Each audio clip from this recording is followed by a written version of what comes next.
flipping through the newspapers, switching through multiple news channels, exploring different websites and online mediums for relevant news? Keeping up to date with important news is not only time-consuming but also requires meticulous upkeep of notes for thorough revision. With a limited period in hand and abundant resources to study from, do not let current affairs come in the way of your prelims success. Join the PT 365 program by Vision IAS and advance in your preparation for current affairs. Starting on 9th January at 5 p.m., this 20-day course offers comprehensive coverage of 1 year of current affairs in 60 hours. Join for improved knowledge with complete coverage of The Hindu, Indian Express, PIB, Economic Times, Yojana, Economic Survey, etc. Doubt-clearing sessions and mentoring for thorough knowledge. Access to Sandhan personalized test with 25,000 plus questions. Access to live and online classes for flexibility in timing. It's time to devote your energy to smart learning and not running. Enroll today and excel in UPSC prelims with a strong command of current affairs. Hello and welcome to this edition of News Today. Without delay, let's have a look at the headlines first. India becomes the second largest country in fish production. India and France co-chaired Artificial Intelligence Action Summit held in France. Transparency International releases Corruption Perceptions Index 2024. Parliamentary panel presents a report on Swachh Bharat Mission Gramin. New study suggests Earth's inner core undergoing structural changes. NCAER publishes a paper on unlocking women's workforce potential in India. The first news for the day, we bring you a significant development in India's fisheries sector. India has now become the second largest fish-producing country in the world. Let's take a closer look at the numbers. Back in 2013-14, India's fish production stood at 95.7 lakh tons. Fast forward to 2023-24, and this figure has nearly doubled, crossing 184 lakh tons annually. Now, let's take a look at India's role in the global fisheries sector. India holds an impressive 8% share in global fish production, securing its position as the second largest fish-producing country. When it comes to domestic production, Andhra Pradesh, West Bengal and Karnataka lead the way as the top fish-producing states. Interestingly, inland fisheries plays a dominant role, contributing over 75% of the total fisheries output. On the global front, India ranks second in aquaculture production, is the leader in shrimp production, and stands third in capture fisheries production. Despite these achievements, the fisheries sector faces several challenges. On the environmental front, plastic pollution, carbon emissions from traditional fishing, and water pollution remain major concerns. Economically, the sector is largely unorganized, with small-scale and artisanal fishers facing infrastructural gaps and high transportation and marketing costs. Additionally, issues such as illegal, unreported and unregulated or IUU fishing and climate change continue to impact fish stocks, raising concerns for the future. To address these challenges, the government has introduced several initiatives. The Pradhan Mantri Matsya Sampada Yojana or PMMSY focuses on enhancing aquaculture productivity, improving fisheries management, and establishing integrated aquaparks. Its sub-scheme, the Pradhan Mantri Matsya Kisan Samriddhi Sahay Yojana or PMMKSSY, aims to strengthen the sector through financial and technological interventions. Another key initiative is the Blue Revolution Scheme, which adopts an integrated approach for the development and management of both marine and inland fisheries. Furthermore, the Fisheries and Aquaculture Infrastructure Development Fund or FIDF provides financial support for building necessary infrastructure. Meanwhile, the National Marine Fisheries Policy 2017 guides the conservation and management of India's marine fishery resources. With these efforts, India continues to strengthen its position in the global fisheries sector. Moving ahead, India and France recently co-chaired the Artificial Intelligence Action Summit in France, marking a significant step in global AI governance. The summit concluded with a statement on inclusive and sustainable artificial intelligence for people and the planet. aligning with the Paris Pact for People and the Planet. It calls for promoting AI accessibility to reduce digital divides, ensuring open, inclusive, transparent, and trustworthy AI, enabling conditions for AI innovation, and encouraging AI deployment. The framework for trustworthy AI encompasses 5 key principles to ensure ethical and responsible AI development. These principles include inclusive growth and sustainability, rule of law and human rights, transparency and explainability, robustness, security and safety focus, and lastly, accountability, which underscores the need for responsibility in AI design, deployment, and usage. Now, let's look at the key outcomes of the AI Action Summit. One of the major outcomes was the establishment of the Coalition for Environmentally Sustainable AI, which aims to ramp up global momentum to place AI on a more environmentally sustainable path. This initiative, led by France in collaboration with the United Nations Environment Programme or UNEP and the International Telecommunication Union or ITU, has India as a founding member. Another significant initiative is the Current AI Partnership, a global public interest effort aimed at promoting AI for public good, focusing on data, openness, and accountability. The partnership aims to raise $2.5 billion over the next 5 years, with India as a key partner. The summit also led to the adoption of the Paris Charter for AI of General Interest, which emphasizes on principles of openness of AI to encourage scientific progress and innovation.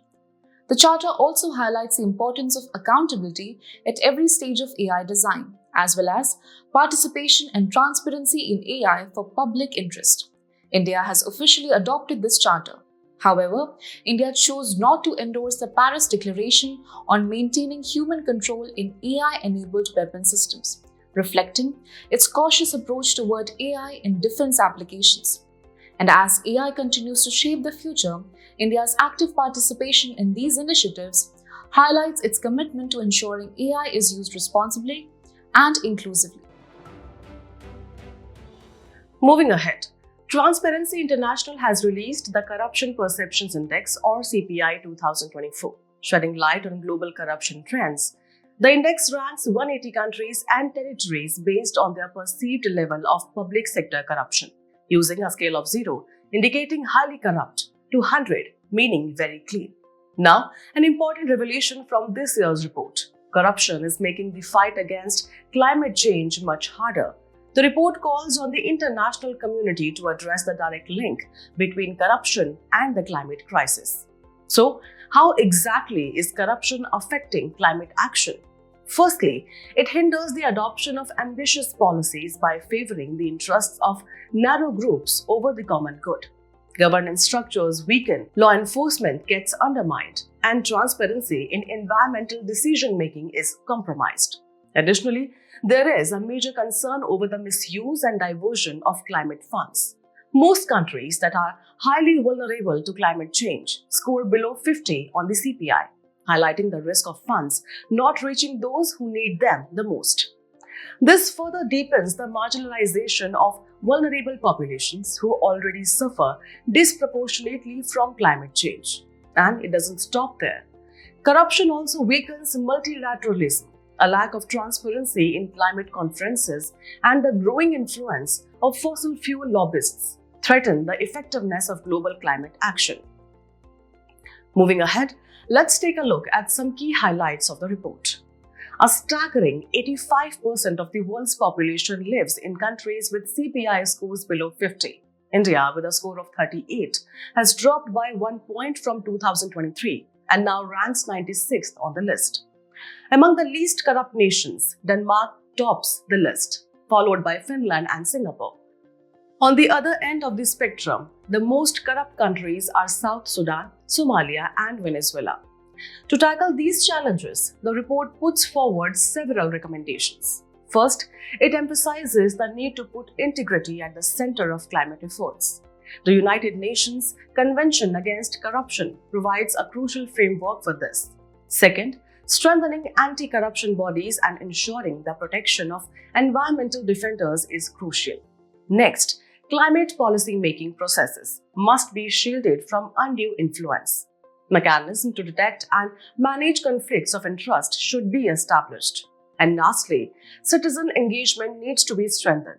Open and accessible information on climate finance and projects is essential to ensure accountability. Clearly, corruption is not just an economic or political issue. It is a major roadblock in the fight against climate change. Stronger governance, transparency, and global cooperation are the need of the hour. Moving on, Parliamentary panel has presented a report on Swachh Bharat Mission Grameen or SPMG, a flagship initiative aimed at improving sanitation and hygiene in rural India. The Standing Committee lauded achievements made under SPMG-2, wherein 5,57,468 villages out of 5,87,529 villages have been declared ODF+. An ODF+ village sustains its open defecation-free or ODF status, ensures solid and liquid waste management, and is visually clean. Let's take a closer look at the mission. Launched on October 2, 2014 by the Ministry of Jal Shakti, the Swachh Bharat Mission Grameen is a centrally sponsored scheme with the primary objective of eliminating open defecation in rural areas. With the launch of Phase 2, 2020-21 to 2024-25, the focus has shifted to sustaining ODF status, ensuring effective solid and liquid waste management, and transforming all villages from ODF to ODF+ models. Key components of this phase include the construction of individual household latrines or IHHLs, community sanitary complexes or CSCs, and solid and liquid waste management or SLWM, etc. Despite the significant progress, the report points out several challenges. The targets for solid waste management and liquid waste management fell short, achieving only 35% and 57% of the intended goals, respectively, over the past 5 years. Additionally, the Swachh Sarvekshan Grameen or SSG 2023 survey failed to accurately capture key ODF+ parameters. The incentive of Rs 12,000 per household for constructing IHHLs remained unchanged despite inflation, making it insufficient for many families. Other concerns include underutilization of funds and a decline in the construction of IHHLs and CSCs between financial year 2021-22 and financial year 2023-24. Moving on to the recommendations by the committee. To address these challenges, the panel has urged for better coordination between the centre and states or union territories to fast-track implementation of mission goals and objectives within targeted timeline. It has also recommended avoiding extra budgetary resources or EBR funding, as it leads to payment of substantial interest, and instead seek higher budgetary grants for the mission. The committee further suggests increasing financial assistance for IHHLs to reflect current inflation rates. Additionally, a more dynamic and comprehensive monitoring mechanism should be developed, and an adequate number of sanitation vehicles should be deployed to enhance waste collection, particularly for solid and plastic waste. By addressing the highlighted challenges and implementing the recommended measures, India can move closer to its goal of a cleaner, healthier rural landscape. A groundbreaking study has revealed that Earth's inner core is undergoing structural changes, challenging previous assumptions about its rigidity and behavior. The study analyzed data from 121 repeating earthquakes recorded between 1991 and 2024 near Antarctica's South Sandwich Islands. Scientists found that the near surface of the Earth's inner core is not as rigid as previously believed. Changes in the solid inner core are being caused by interactions with the turbulent, molten outer core. These changes may be affecting its rotation and even altering the length of a day. The independent spin of the inner core appears to be slowing down. Earlier, it was thought that the inner core rotated independently due to interactions between the mantle. Most significantly, this finding challenges the assumption that structural changes in the inner core happen only over geological timescales. To understand these changes better, let's take a closer look at the Earth's inner core. It is the innermost solid layer of Earth, formed due to immense pressure from the layers above. It is primarily composed of iron and nickel. The inner core has a radius of approximately 1,220 kilometers and reaches extreme temperatures of around 5,200 degrees Celsius. Its high thermal and electrical conductivity helps generate Earth's magnetic field. Now, let's understand the different layers of Earth categorized based on chemical composition.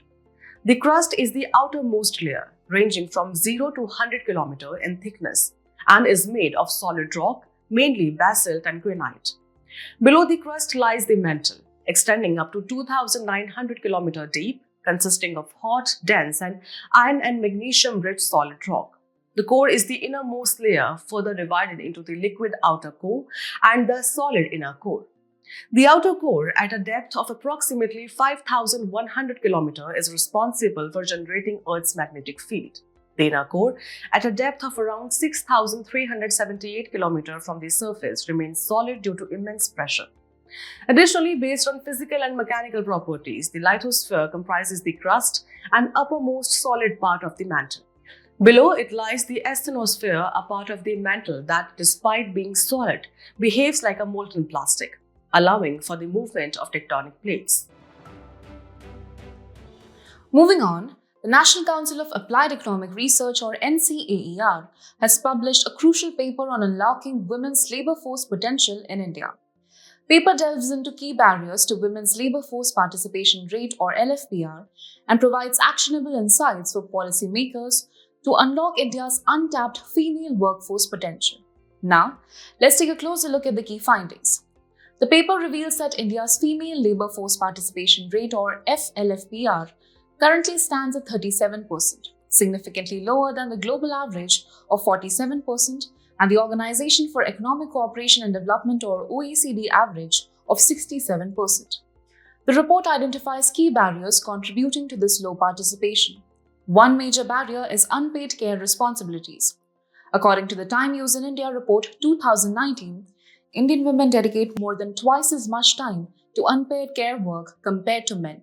Additionally, the absence of formal part-time work options in India forces many women into informal and precarious jobs with no job security or social benefits. The report suggests that addressing these two challenges alone could boost female labor force participation by 6%.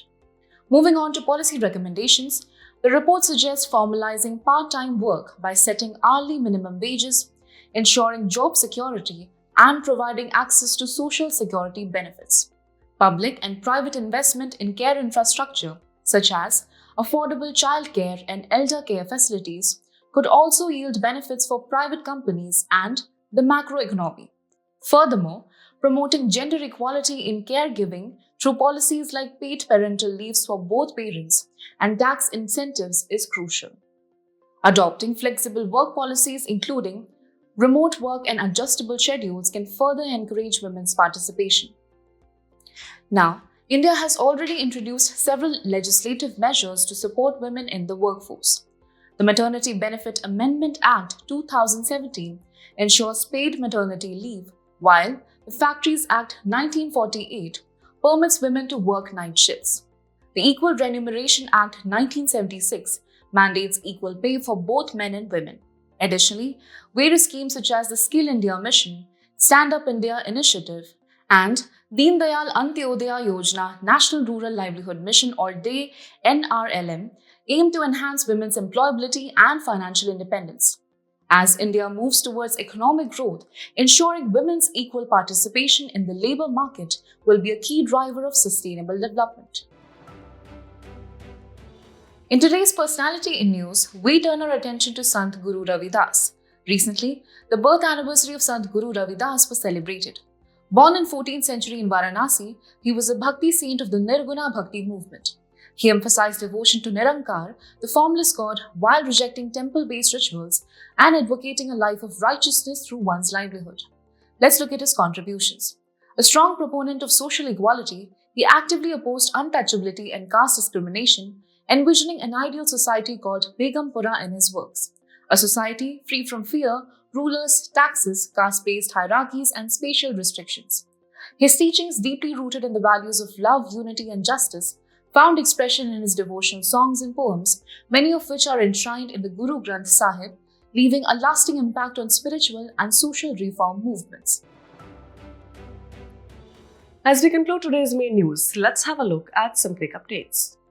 The Union Minister recently highlighted the importance of Pradhan Mantri Dakshta aur Kushalta Sampann Hitgrahi or PM Daksh Yojana. It is a central sector scheme approved for a period of 5 years from 2021-22 to 2025-26 by the Ministry of Social Justice and Empowerment.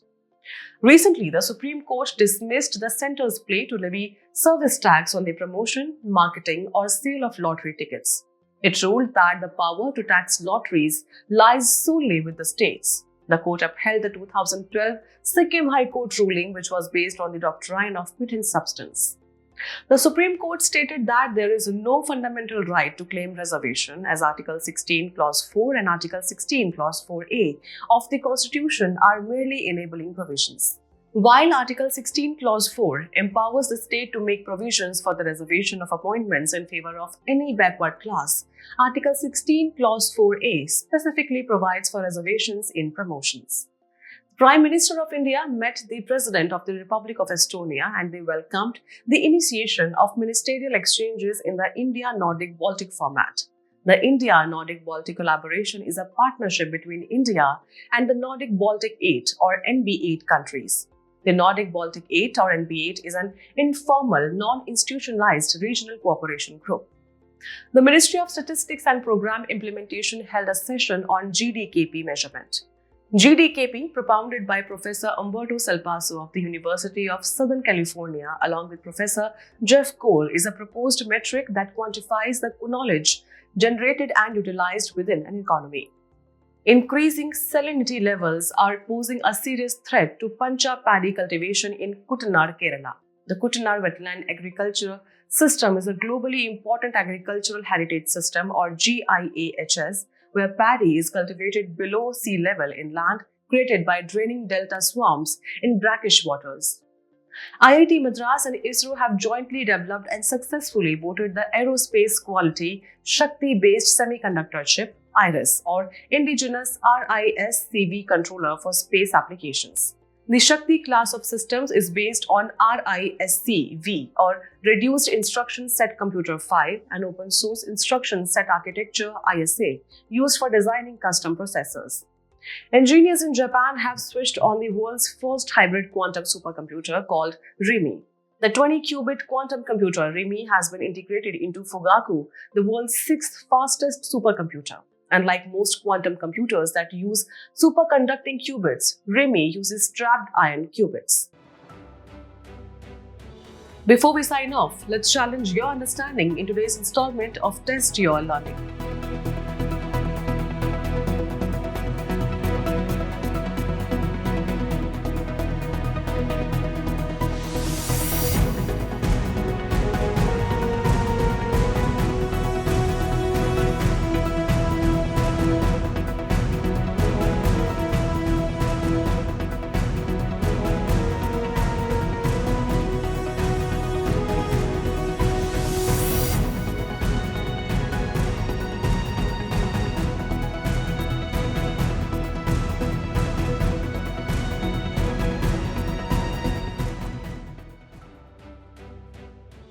Thank you for joining us. We hope you found this episode of News Today engaging.